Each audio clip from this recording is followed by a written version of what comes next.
Hello भाइयों और बहनों, वेलकम टू SW चैनल। आज हम लोग शेयर मार्केट की बुक शेयर गाइड का पहला चैप्टर देखेंगे।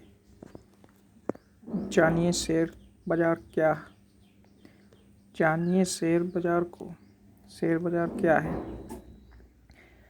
पूंजी बाजार कैपिटल मार्केट में निवेश करने के कई तरीके हैं, जैसे share, bond, debenture, mutual fund या निवेश की अन्य प्रतिभूतियां, सिक्योरिटीज इत्यादि।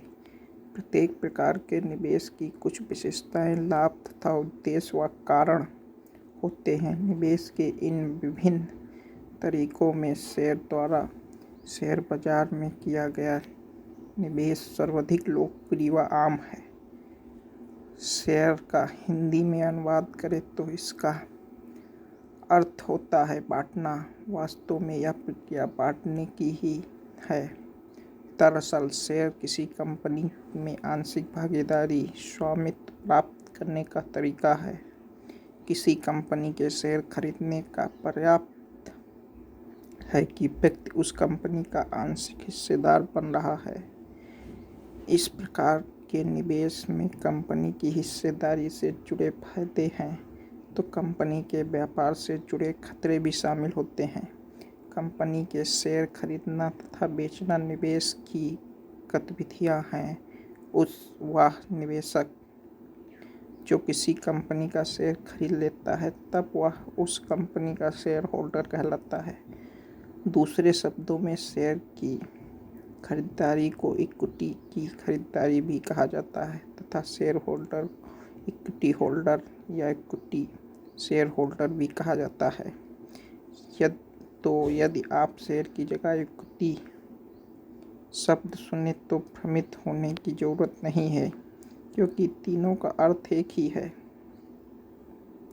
दोनों का अर्थ एक ही है। शेयरों को हमेशा कंपनी के साथ जोड़कर समझा जाना चाहिए।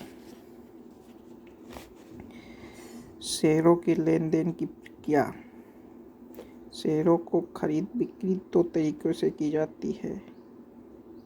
वो कंपनियां जो स्टॉक एक्सचेंज में सूचीबद्ध हैं उनके शेयर स्टॉक एक्सचेंज में खरीदे या बेचे जाते हैं। निवेशक ब्रोकर के माध्यम से स्टॉक एक्सचेंज में सूचीबद्ध तरीके की खरीद या बिक्री कर सकता है। दूसरे तरीके से निवेशक अन्य शेयर होल्डर से अथवा सीधे कंपनी से शेयरों को खरीद सकता है। जब कंपनी पहली बार अपने शेयर आम निवेशकों के समक्ष प्रस्तुत करती है तो निवेशकों को शेयर खरीदने का मौका उपलब्ध कराती है तो उसे इनिशियल पब्लिक ऑफर IPO कहते हैं। उसके बाद आने वाले सारे ऑफर पब्लिक इशू कहलाते हैं। निवेशकों को खरीदने के लिए प्रस्तुत किए जाने वाले शेयर या तो कंपनी द्वारा जारी किए गए नए शेयर हो सकते हैं या कंपनी अपने हिस्से के शेयरों का कुछ भाग पब्लिक के लिए प्रस्तुत कर सकती है। इस प्रकार शेयर कंपनी द्वारा आम निवेशक से पूंजी कुहाने का एक औजार है। शेयर क्यों जारी किए जाते हैं? चूँकि कंपनी को अपने बिजनेस में बड़ी मात्रा में धन की आवश्यकता होती है और वह आवश्यकता चुनिंदा लोगों द्वारा पूरी नहीं की जा सकती है, अतः कंपनी अपना बिजनेस फैलाने तथा व्यापार चलाने के लिए कॉर्पोरेट स्ट्रक्चर बनाकर बड़ी संख्या में लोगों को शामिल कर उन्हें शेयर बेचती तथा पूंजी हासिल करके अपने उद्देश्यों को पूरा करती है। इसी सूचीबद्ध पब्लिक लिमिटेड कंपनी के शेयरों को खरीदना निवेशक के लिए अच्छा चुनाव साबित होता है, क्योंकि इसके सदस्यों की संख्या 50 से अधिक होती है तथा इसके शेयरों की बिक्री पर कोई प्रतिबंध नहीं होता है। निवेश अपनी इच्छा व विवेक के अनुसार किसी कंपनी के शेयर खरीदकर अच्छी कीमत आने पर बाद में उसे बेच सकता है। निवेशक इस प्रकार वह लाभ कमा सकता है या निवेश के किसी भी विकल्प में धन या धन लगा सकता है। जब तक निवेशक शेयर होल्ड करता है तब तक वह शेयर पर दिए गए डिविडेंड का अधिकारी होता है। शेयरों से जुड़े खतरों में यह शामिल होता है कि यदि कोई कंपनी अपना व्यापार समेटती है तो शेयर धारकों को सबसे अंत में भुगतान किया जाता है। नियमतः ऐसी अवस्था में कंपनी अपनी सारी देनदारी चुकता करने के बाद बचे हुए धन को शेयरधारकों को बांटती है। व्यवहारिक तौर पर अधिकांश मामले में देनदारी चुकता करने के बाद कंपनी के पास कोई धन नहीं बचता तथा तब शेयरधारकों शेयर होल्डर को कंपनी में कुछ नहीं मिलता। किसी शेयरधारक की कंपनी में सीमित जिम्मेदारी होती है, अर्थात उनके द्वारा खरीदे गए शेयरों की एवज में जो धन वह कंपनी को चुकाता है उसके अतिरिक्त किसी भी स्थिति में कंपनी उससे अतिरिक्त धन की मांग नहीं कर सकती। इस प्रकार कंपनी बंद होने की स्थिति में इक्विटी शेयर होल्डर को सबसे ज़्यादा नुकसान होता है क्योंकि उसे पैसा वापस नहीं मिलता। आपने देखा कि शेयर मार्केट में कैसे काम और कैसे शेयर इशू किए जाते, कैसे कंपनी को पहचाना जाता है, कैसे कंपनी काम करती हैं, क्या क्या होती हैं, शेयर क्यों जरूरी किए जाते हैं, इसके बारे में आप लोगों ने जाना। और दैनिक निवेश तथा दैनिक शेयर व्यवसाय में दूसरी तरह की जोखिम रिस्क रहती है। प्रायः यह संभव है कि जब कोई व्यक्ति किसी दर रेट पर कंपनी के शेयर खरीदता है, फिर यदि शेयर बाजार में गिरावट आ जाए तो उसके शेयरों की कीमत घट जाती है। इन दरों पर शेयर बेचने पर निवेशकों को नुकसान होता है। इसके विपरीत शेयर की कीमत में वृद्धि होने पर शेयर बेचे जाए तो लाभ होता है। ये जो सिस्टम है ये इस तरह कार्य करता है।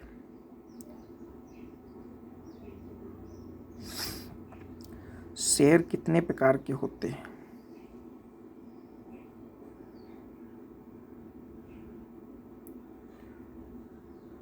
इक्विटी शेयर को आम भाषा में केवल शेयर कहा जाता है। विभिन्न प्रकार के शेयरों में अलग अलग विशेषताएं होती है तथा इनके प्रकार को समझना आवश्यक है ताकि निवेशक अपनी जरूरत तथा विवेक के अनुसार अपना चयन कर सके। भारत में निवेशकों को दो प्रकार के शेयर विकल्प उपलब्ध हैं, इक्विटी शेयर या preferential share. Equity share holder या साधारण शेयर ऑर्डिनरी शेयर। प्राइमरी तथा सेकेंडरी मार्केट में निवेश जो शेयर हासिल करता है वह साधारण शेयर कहलाता है। इस प्रकार का शेयरधारक कंपनी का आंशिक हिस्सेदार होता है तथा कंपनी के नफे नुकसान से जुड़ा रहता है। साधारण शेयरधारक ही इक्विटी शेयर होल्डर होते हैं। शेयरों की संख्या के अनुपात में कंपनी पर इसका मालिकाना अधिकार होता है। कंपनी की नीति बनाने वाले जनरल मीटिंग में इन्हें वोट देने का अधिकार होता है। इसी प्रकार वो कंपनी से जुड़े रिस्क तथा नफा नुकसान की हिस्सेदारी भी होते हैं। यदि कंपनी अपना व्यवसाय पूर्ण रूप से समाप्त करती तो कंपनी सारी देनदारी चुकता करने के बाद पूंजी बची हुई संपत्ति शेयरधारकों को देती है। तहजीब शेयर, साधारण शेयर, प्रेफरेंशियल शेयर।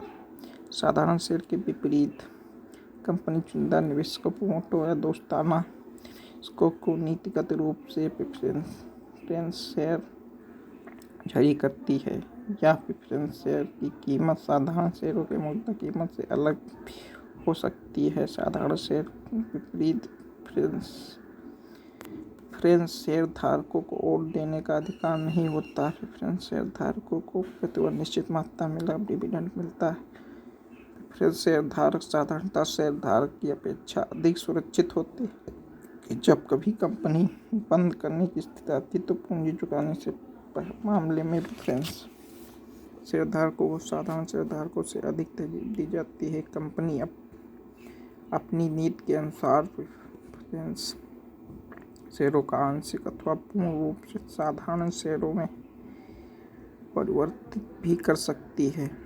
जब कोई कंपनी बहुत अच्छा बिजनेस कर रही हो तो उसके साधारण शेयरों को ज़्यादा फायदा होता है। प्रेफरेंस शेयरधारक को लाभ में से सबसे पहला हिस्सा मिलता है, लेकिन इन्हें कंपनी का हिस्सेदार नहीं माना जाता। लाभ के आधार पर प्रेफरेंस शेयर 3 तरह के होते हैं: non accumulative preference share, accumulative preference share, redeemed calculative preference share,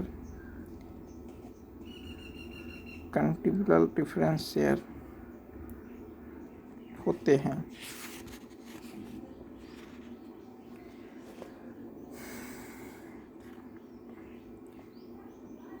शेयरों का संचालन यदि कंपनी किसी का non accumulative preference share company इस कारण पहले वर्ष में लाभ नहीं कमाती, उसकी जगह दूसरे वर्ष में लाभ कमाती, तो इस स्थिति में निवेशक दोनों वर्ष में लाभ प्राप्त करने का दावा नहीं कर सकता। एक्यूमुलेटिव प्रेफरेंस शेयर यदि कंपनी किसी वजह से पहले वर्ष में लाभ नहीं कमाती तो दूसरे वर्ष में लाभ स्थिति में आती, तो इस स्थिति में निवेशक दोनों वर्ष का लाभ प्राप्त करने का दावा कर सकता है। रिडीम्ड एक्यूमुलेटिव प्रेफरेंस इस तरह के शेयरधारकों में उसकी कंपनी उसकी पूंजी निश्चित समय में लाभ के डिविडेंड के साथ लौटा देती है। इस शेयरधारक की कंपनी से जुड़ाव पूरी तरह अकल्पित होता है और कंपनी इस इच्छा पर निर्भर करता है कंपैरेटिव प्रेफरेंस शेयर इस प्रकार की शेयर निश्चित अवधि के पश्चात किसी कंपनी के किसी अन्य वित्तीय इंस्ट्रूमेंट में बदल दी जाती है। शेयरों का संचालन, बैलेंस शीट और शेयर। विभिन्न प्रकार के शेयरों की चर्चा के साथ यह समझाना आवश्यक है कि वास्तव में ये किस प्रकार संचालित ऑपरेट होते हैं। यदि किसी कंपनी की वार्षिक रिपोर्ट उठाकर देखें तो शेयरों से जुड़े कई शब्द टर्म दिखाई देंगे। आइए इन शब्दों को समझने की कोशिश करें। शेयर कैपिटल, बैलेंस शीट पर खरीदने के कमाल। शेयर कैपिटल बैलेंस शीट पर जितना भी शेयर है उसके कुल टोटल शेयर्स की वैल्यू बराबर शेयर कैपिटल कहलाता है। Authorised share capital. Balance sheet पर इक्विटी शेयर खरीदने की कमाल के तर्ज पर, क्योंकि वह राशि कंपनी के शेयरधारकों की देनदारी नित कंपनी बंद होने की स्थिति में राशि शेयरधारकों को चुकता करनी की जानी चाहिए, क्योंकि यह राशि अन्य अथवा खर्च का हिस्सा नहीं है, अतः इसे हानि अथवा लाभ के खाते में नहीं दर्शाया जा सकता, ताकि देनदारी खाते में शेयर कैपिटल के पर दर्ज किया जाता है। Authorised share capital. Balance sheet में शेयर से जुड़ा एक और नाम होता है ऑथराइज्ड शेयर कैपिटल। आधिकारिक शेयर पूंजी यह कंपनी की कुल पूंजी का वह अधिकतम हिस्सा है जो कंपनी शेयर जारी करते अर्जित कर सकती है। इसकी सीमा पूरी होने पर कंपनी और अधिक शेयर जारी नहीं कर सकती है, जब तक कि उसकी सीमा में वृद्धि नहीं की जाए। के मेमोरेंडम में कंपनी के उद्देश्यों के साथ ही उस कंपनी की ऑथराइज्ड कैपिटल पहले से ही तय किए जाती हैं। दूसरा महत्वपूर्ण बिंदु है कि शेयर को फेस वैल्यू कीमत कितनी है। शेयर की फेस वैल्यू 10 रुपये, 5 रुपये, 2 रुपये, 1 रुपये हो सकती है। इसके बाद इशूड शेयर कैपिटल आता है। ऑथराइज्ड बैलेंस शीट बनाते समय कुछ कंपनी कितने शेयर जारी कर चुकी है। ऑथराइज्ड शेयर कैपिटल तथा इशूड शेयर कैपिटल का अंतर यह दर्शाता है कि कंपनी मेमोरेंडम के तहत और कितने शेयर जारी कर सकती है। ज़्यादातर मामलों में इशूड शेयर कैपिटल कम रखा जाता है, क्योंकि कंपनी एक बार में ही अपनी पूरी हिस्सा ऑथराइज शेयर कैपिटल को खत्म नहीं करना चाहती है, इसलिए कुछ भाग भी उपयोग में लिया जाता है। कंपनी के बैलेंस शीट में इन आंकड़ों के अलावा पिछले वर्ष के आंकड़े भी कोष्ठक में रहते हैं। इससे यह अनुमान लगाने में आसानी रहती है कि गत वर्ष में कितना परिवर्तन आया है। सब्सक्राइब्ड कैपिटल इशूड शेयर का वह भाग जो निवेशक द्वारा लिया जाता है या सब्सक्राइब किया जाता है, सब्सक्राइब कैपिटल कहलाता है। जब इशू किए गए सभी शेयर निवेशकों द्वारा ले लिए जाते हैं, तब इशू व सब्सक्राइब कैपिटल समान होंगे।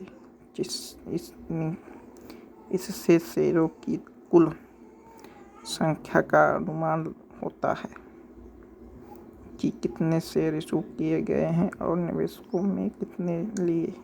शेयर कैपिटल का अंतिम स्वरूप पेड अप शेयर कैपिटल होता है, अर्थात जारी किए गए शेयरों के तहत बैलेंस शीट बनाते समय तक कंपनी को कितने शेयर कैपिटल मिल चुकी है।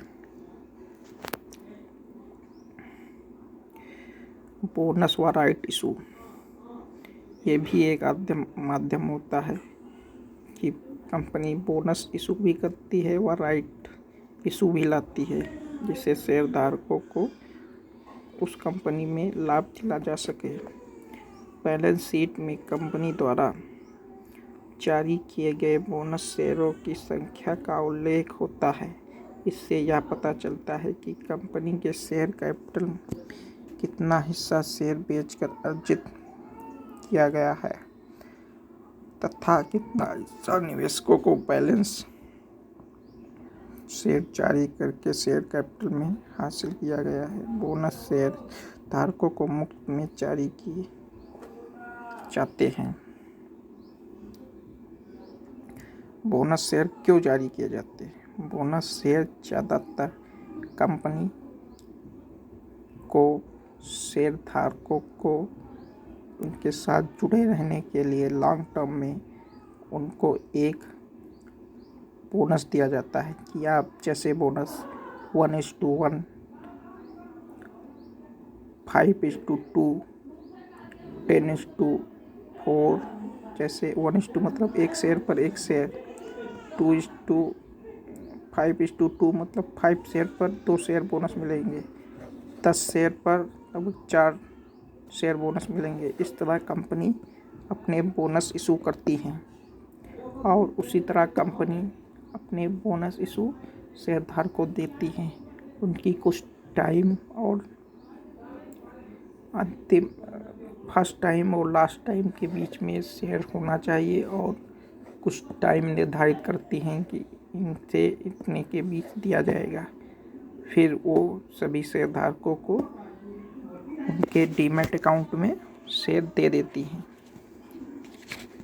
ये कंपनी को शेयरधारकों को लाभ पहुंचाने की प्रक्रिया है।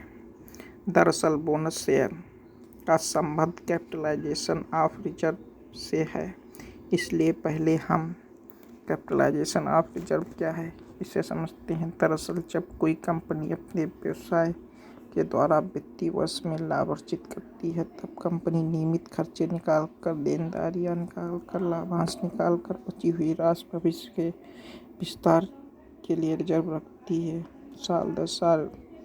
इस प्रकार कंपनी का अवितरित लाभ इकट्ठा होकर रिजर्व के रूप में कंपनी के पास रहता है। कंपनी अपनी नीतियों के अनुसार सरकारी कानूनों के तहत बोनस इशू जारी करके इस रिजर्व पूंजी के कुछ लाभ को कैपिटलाइजेशन पूंजीकरण करती है। इस प्रक्रिया में तत्कालीन शेयरधारकों को उनके शेयर के अनुपात में बोनस शेयर जारी किए जाते हैं। इसे बोनस इशू कहते हैं। इस प्रक्रिया में कंपनी का रिजर्व एंड इक्विटी में परिवर्तित होता है। प्रस्तुत यह मात्र एक बुक एंट्री है। बोनस शेयर पर कोई कीमत नहीं वसूली जाती है तथा शेयरधारकों की संख्या भी अपरिवर्तित रहती है। इस प्रकार शेयरधारकों को अनुपातिक स्वामित्व भी अपरिवर्तित रहता है। यह हो सकता है कि बोनस शेयर जारी करने के पश्चात कंपनी के शेयरों की बाजार की कीमत में कुछ गिरावट आए, जो बोनस इशू के अनुपात में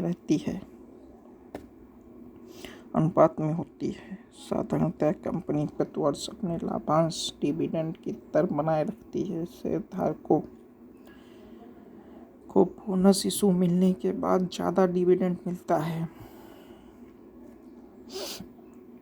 तथा कालांतर में बाजार में शेयरों की कीमत फिर अपना स्थान बना लेती है। इस प्रकार शेयरधारकों को काफ़ी लाभ मिलता है। ये बोनस इशू का सिस्टम है। इसी तरह आप पहला चैप्टर समझ गए होंगे। इसमें हमारे द्वारा कुछ गलती की गई हो तो उसको क्षमा करना और इसको ध्यानपूर्वक समझना और सुनना। आप इस बुक को देख सकते हैं। शेयर मार्केट गाइड बुक का नाम है। पहला चैप्टर था जानिए शेयर बाजार को, मतलब शेयर बाजार को जानिए कैसा ये काम करता है। इसका पहला चैप्टर हमने आपको पढ़कर विश्लेषण कर दिया है।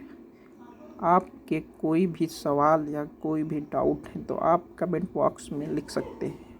आप हमें बता सकते हैं क्या आप इसके बारे में और कुछ भी जानना चाहते हैं। इसी तरह यह सीरीज आगे भी चलती रहेगी। अगला चैप्टर जो है प्राथमिक बाजार, जिसे प्राइमरी मार्केट कहते हैं, उसके बारे में वीडियो आएगा। और इस वीडियो को भाइयों बहनों सभी लोग लाइक शेयर सब्सक्राइब कीजिए और हमारा सहयोग कीजिए। इस चैनल को ग्रो करने में मदद कीजिए। और कोई कमी हो तो उसको बताइए कमेंट बॉक्स में।